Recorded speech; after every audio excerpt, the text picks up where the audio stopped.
Viral video kakek renta dipaksa jadi pengemis oleh cucunya. Cucu perempuan itu ngamuk dan nyaris memukul sang kakek pakai sapu untuk memaksanya.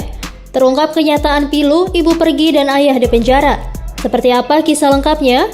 Miris kehidupan seorang kakek renta yang dipaksa jadi pengemis oleh cucunya sendiri.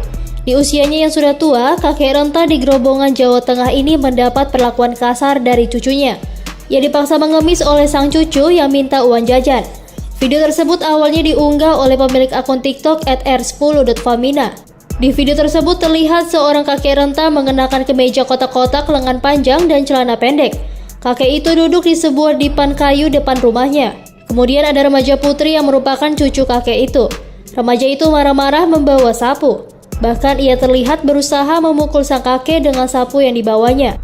Kakek itu lalu berdiri dan berjalan meskipun tertatih-tatih. Dalam keterangan yang ditulis pengunggah, kakek itu tinggal berdua saja dengan cucunya di situ. Pengunggah juga menuliskan jika setiap pagi kakek itu dipaksa ngemis cucunya. Selain itu, anak perempuan tersebut tak mau sekolah. Padahal pihak sekolah sudah memberikan sekolah gratis. Kejadian itu sendiri terjadi di Desa Kropa, Kecamatan Wirosari, Kabupaten Grobongan, Jawa Tengah.